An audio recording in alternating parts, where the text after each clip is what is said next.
Jawar Mohammad adeemsa araara waraana kaabaa ilaalchisee barruu afaan Ingiliffaan fuula miidiyaa hawaasaa isaanii irratti maxxansanii jiru. Xiinxala isaanii kana gara afaan Oromootti hiiknee bal'inaan isiniif dhiyeessinaa nu wajjin tura. Itti aanaan dura taa'aa fi itti gaafatamaan hariiroo alaa Koongireesii Federaalaa Oromoo Obbo Jawar Mohammad Itoophiyaatti nagaa waaraa fiduuf dogongora kanaan dura irra deebi'uun akka hin hojjenne dhaamaniiru. Jawar daawwannaan jilli mootummaa federaalaa gara Maqaleetti taasisuun tajaajila bu'uuraa kanneen akka baankii, teleekoomii fi balalii eegaluun namoota siyaasaa daandii waraanaa diigumsaa irraa yeroo fagaatanii nageenyi saffisaa akka bu'u danda'u kan agarsiisu ta'uu ibseera.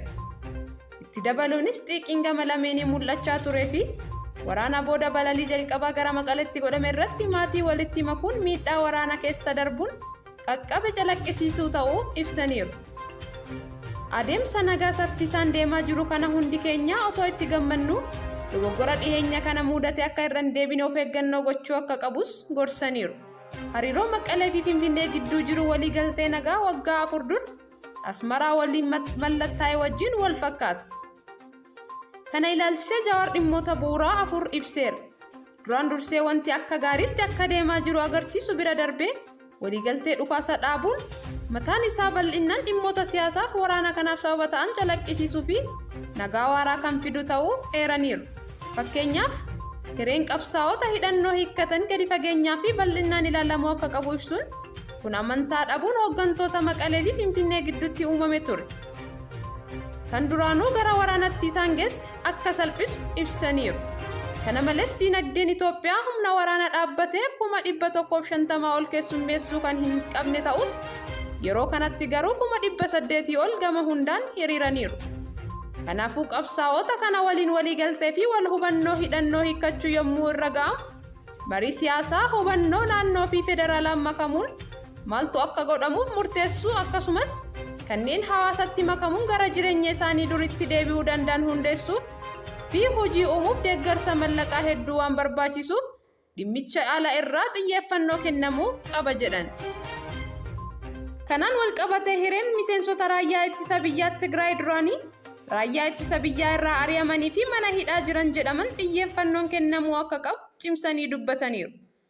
Jawar sana booda dhimma ijoo waliigaltee nagaa Maqalee fi Finfinnee Asmaraa fi Bahar Dar akka hin sodaachifne of eeggannoo gochuu akka qaban kaase. Bara 2018 waliigaltee nagaa Finfinnee fi Asmaraa gidduutti taasifameen humnoonni Tigraay ofirraa ittisuuf qophaa'uu akka jalqaban sodaachisee suutaan wal dhabdeen mootummaa federaalaa waliin uume waraanaaf sababa ta'e. Itti dabaluunis humnoonni Eertiraa Tigraay keessaa bahuu akka qaban ibsuun nagaa waaraa fiduuf waliigaltee waraanaa waliigaltee siyaasaa waliin ta'uu akka qabuu fi hariiroon biyyattii lamaanii Itoophiyaa fi Eertiraa hariiroo nagaa Finfinnee Maqalee fi Eertiraa. Itti dabaluunis hariiroon Maqalee fi Finfinnee hawaasa Amaaraa lola kaabaa Itoophiyaa keessatti miidhame irratti balaa akka hin geessifneef humnoonni Amaaraa adeemsa keessaa ala ta'uu akka hin qabne ibsaniiru. Dhumarrattis waliigaltee nagaa Tigraay keessatti godhamu Oromiyaa, Beenishaangul Gumuzii fi naannolee biroo irra deebiin kan hin raawwatamne yoo ta'e dirree waraanaa osoo hin jijjiirin nagaa waaraa fiduu akka hin danda'amne ibsaniiru. Kanaaf Jawar Mohammad waraana bilisummaa Oromoo fi humnoota hidhattoota kanaan wal fakkaatan waliin mariin bal'aan akka taasifamu waamicha dhiyeessaniiru. Hayyee daawwattoota keenya xiinxalli guyyaa har'aa isiniif dhiyeessine kanuma. Miidiyaa keenya laayik, sheer, sabiskiraayib gochuun maatii keenya ta'a.